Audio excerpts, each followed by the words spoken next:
America అధ్యక్షుడిగా Trump ఎన్నికైన తర్వాత ఆయన తొలి సంతకం చేసిన వెంటనే కొన్ని కొత్త నిర్ణయాలు తీసుకున్నాడు. అంటే దేశంలో వివిధ దేశాల్లో చాలా మంది కూడా ఎఫెక్ట్ అవుతుంది అనేటువంటి ఒక అభిప్రాయం వచ్చినటువంటి పరిస్థితి. సో అందులో భాగంగా ముఖ్యంగా ట్యాక్స్కి సంబంధించి కూడా ఒక పెద్ద ఎత్తున చర్చ జరుగుతుంది. సో ఎట్లా చూడవచ్చు ఆయన తీసుకునే నిర్ణయాలను మనం ఎట్లా చూడవచ్చు అంటారు? నమస్కారం అండి. ఈ రెండు భాగాలుగా మాట్లాడచ్చు.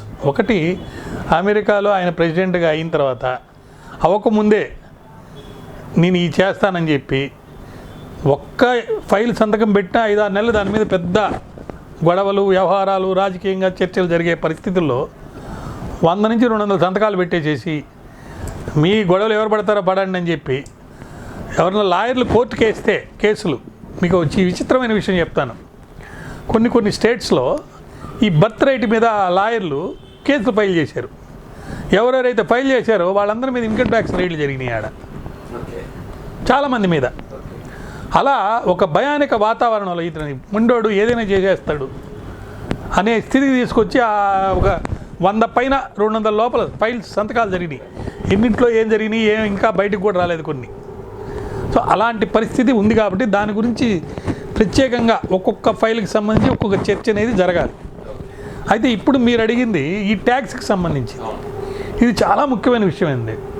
ఎందుకంటే అమెరికా యొక్క చరిత్రలో రిచెస్ట్గా వాళ్ళు అమెరికన్స్ రిచెస్ట్గా ప్రపంచంలో కల్లా ఒక పీరియడ్లో ఉన్నారండి. వాళ్ళు 1870 నుంచి 1913 ఈ మధ్యకాలంలో సుమారు 33 సంవత్సరాలు చాలా రిచ్గా ఉన్నారు.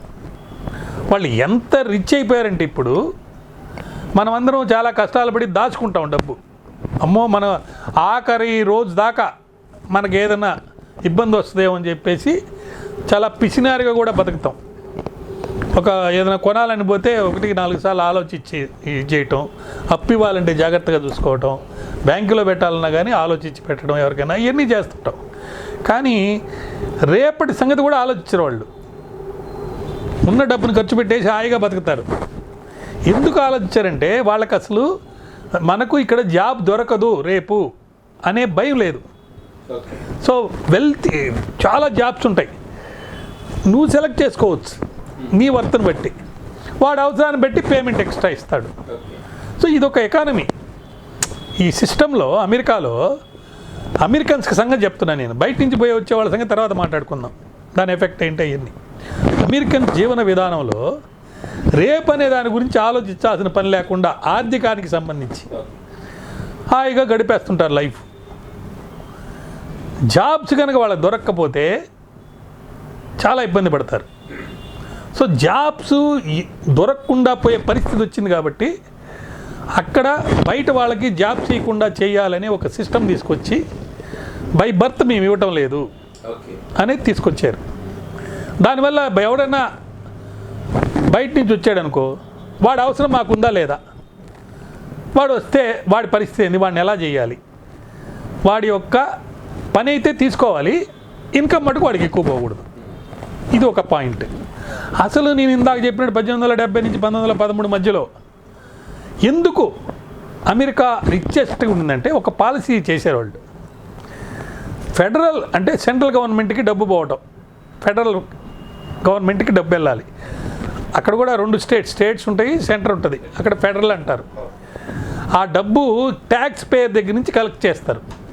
ఇప్పుడు వాళ్ళు ఏమంటారంటే మన అమెరికన్స్ దగ్గర నుంచి మనం డబ్బులు ట్యాక్స్ కింద కలెక్ట్ చేసేది, ఆ ట్యాక్స్ సిస్టాన్ని రద్దు చేసేస్తా అంటే ఈ యొక్క రద్దు చేసినందువల్ల నీ దగ్గర ఉండే డబ్బు అంటే నువ్వు సంపాదించిన డబ్బు పర్సంటేజ్ ఎక్కువ పెరుగుతుంది. ఒకవేళ 30% ట్యాక్స్ మనం ఇక్కడ కడుతున్నాం, ఆ 30% లేదంటే ఆ డబ్బు కూడా మన దగ్గర ఉండే కదా.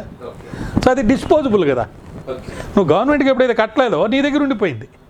So disposable income level tax రద్దుతోటి పెరిగిపోద్ది అమెరికన్స్కి. అయితే మరి ఫెడరల్ గవర్నమెంట్ నడవాలంటే డబ్బు కావాలి కదా, దానికి వాళ్ళు పెట్టిన సిస్టమ్ ఏంటంటే ఫారినర్స్ దగ్గర నుంచి ఒక వస్తువు దిగుమతి చేసుకోవాలి అంటే ఎక్కడి నుంచైనా వచ్చేది దాని మీద ట్యాక్స్ వేస్తారన్నమాట. సో దానివల్ల ఏమవుతుంది, ఖచ్చితంగా ఫెడరల్కి రావాల్సిన ట్యాక్స్ అన్నీ బయట కంట్రీస్ వాళ్ళ మీద దగ్గర నుంచి వేసిన ట్యాక్స్ దగ్గర నుంచి వసూలు చేస్తారు. సో దీన్ని అమెరికన్స్ సపోర్ట్ చేస్తున్నారు. ఇంకా ఆ పాలసీ రాలేదు, ఈయన చేయబోతున్నాడు అనమాట. అమెరికన్ ఫ్యామిలీస్లో కూడా డబ్బు పెరగద్ది. నువ్వు ట్యాక్స్ కట్టేదే లేదనుకోండి, నీ యొక్క డిస్పోజబుల్ ఇన్కమ్ ఎక్కువ ఉంటే నువ్వు ఇంట్లో ఫ్యామిలీ మెంబర్స్కి ఇచ్చేది కూడా ఎక్కువ ఇస్తావు. ఇంకోటి ఏంది, అక్కడ అందరూ పనిచేస్తారు, ఎవరి సెక్యూరిటీ వాళ్ళు చూసుకోవాల్సిందే. నీ డబ్బులు నేను తీసుకుంటా అంటే లాభం లేదు. ఫ్యామిలీస్ ఉంటాయి, పిల్లలు ఉంటారు, పిల్లలు మైనారిటీ మేజర్ అయ్యేదాకా ఒక రెస్పాన్సిబిలిటీ తల్లిదండ్రుల మీద ఉంటుంది కానీ దాని తర్వాత వాళ్ళెవరో వీళ్ళెవరో మనలాగా ఈ నిట్టెడ్ ఫ్యామిలీ ఉండదు. ఇక్కడ కూడా అదే పరిస్థితి వచ్చింది. పెద్ద పెద్ద కుటుంబాలన్నీ చిన్న కుటుంబాలుగా, సెల్ఫ్ కుటుంబాలుగా మారిపోతున్నాయి. అయితే ఇక్కడ ఇంకోటి ఉంది ఏంటంటే, ఎప్పుడైతే ఫారెన్ నేషన్స్ మీద ట్యాక్స్ వేసి వాళ్ళ యొక్క సిటిజన్స్ని ఎన్రిచ్ చేయాలని నువ్వు ప్రయత్నం చేస్తున్నావో, ఫారెన్ కంట్రీస్ కూడా అవకాశం ఉన్నప్పుడల్లా వీళ్ళు ఏదైనా అక్కడి నుంచి తెచ్చుకోవాలంటే, వీళ్ళ దగ్గర నుంచి కొనాలంటే మేము ఎక్కువ ట్యాక్స్ వేస్తూ ఉంటారు. అయితే ఇప్పుడు 2-3 నేషన్స్ని ఈ వలసలు పంపించేటప్పుడు భయపించేసాడు. మీ మీద శాంక్షన్స్ చేస్తాను, ఎకనామిక్ శాంక్షన్ చేస్తాను అయ్యి ఏం చేసి అమెరికా ఫ్లైట్లోనే వాళ్ళు వెనక్కి పంపించేసాడు అనమాట. దానికి ఏం చెప్తున్నారు, నేరాలు చేసేవాళ్ళు వీళ్ళంతా అని చెప్పి ఒక ముద్రే చేస్తారు. నిన్న ఒక మిత్రుడు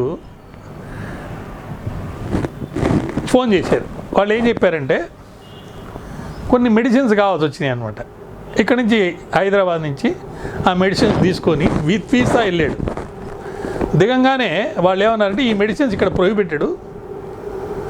అదే మన ఇక్కడైతే ఏం చేస్తామంటే ఆ ప్రొహిబిటెడ్ తీసేసి కింద పడేస్తాం డస్ట్బిన్లో. నువ్వు ప్రొహిబిటెడ్ తీసుకొచ్చావు కాబట్టి నీ వీసా క్యాన్సిల్ చేస్తానని చేసేసి అదే ఫ్లైట్లో వెనక్కి పంపించేసారు. ఇప్పుడు అందుకని అమెరికాకి ఎవరన్నా పోతుంటే ట్యాబ్లెట్స్ నుండి ఏమైనా కావాలంటే ద్రవ రూపంలో అయితే పర్మిట్ చేస్తున్నారట, అందువల్ల ఆ రూపంలో పంపిస్తున్నారు. సో వాళ్ళు ఏదో రూల్ పెడతారు, ఆ రూల్ కూడా 24 hours అప్లికబుల్ ఉంటుంది. ఇన్ ద సెన్స్ రాత్రి 3 అయినా కానీ మీరు వీసా తీసుకొని దిగితే ఫోన్ చేస్తారు, పలానోడు దిగాడు, వాడికి మీరు వర్క్ ఇచ్చారా, మీరు ఇచ్చిన డాక్యుమెంట్స్ అన్నీ కరెక్టేనా, ఏమాత్రం తేడా చెప్తే మళ్ళీ వెంటనే వెనక్కి పంపించేస్తాం. ఇట్లా డిఫరెంట్ వేస్లో కంట్రోల్ చేసి, ఎకానమీని కంట్రోల్ చేసి, అమెరికన్స్ని ఎన్రిచ్ చేసి వాళ్ళ యొక్క డిస్పోజబుల్ ఇన్కమ్ పెరిగి వాళ్ళు హ్యాపీగా ఉండాలని, గత వైభవం వాళ్ళకి రావాలని. ఇంకోటి ఏంటి, అమెరికాలో 2 times కంటే ఎక్కువ సార్లు చేయడానికి లేదు ప్రెసిడెంట్గా. ఈయన 2వ సారి వచ్చేసాడు. ఏమేమి ఆయన చేయలేకపోయాడో ఫస్ట్సారి, లేదా ఆయన పడిన బాధలకి ఇప్పుడు జడ్జెస్ చాలామందిని ట్రాన్స్ఫర్ చేసేసాడు, వాళ్ళ కొడుక్కి మీద అసైలం శిక్ష తీసేసాడు, జైల్లో ఉన్న వాళ్ళందరినీ బయటికి తీసుకొచ్చేసాడు. ఇష్టం వచ్చినట్టు తనకు వచ్చినటువంటి ఒక అవకాశం అన్ని సెనేట్లో అన్ని దగ్గర జడ్జెస్ని కూడా తీసేశారండి. ఏదైతే అపాయింట్మెంట్ ఆయన చేశాడు పాత ఆయన. సో ఇవన్నీ డెమోక్రటికా కాదా, జ్యుడిషియల్ రివ్యూలోకి వెళ్తాయా లేదా, ఇవన్నీ తర్వాత విషయం. ఈ ట్యాక్స్ సిస్టమ్ వల్ల మటుకు ప్రపంచంలో అన్ని దేశాల మీద సీరియస్ ఎఫెక్ట్ ఎకానమీ వైజ్ జరుగుతుంది. అమెరికన్స్ ఖచ్చితంగా వాళ్ళు అనుకున్నది ఈయన ద్వారా చేసుకొని they will become more richer. ఇది పరిస్థితి.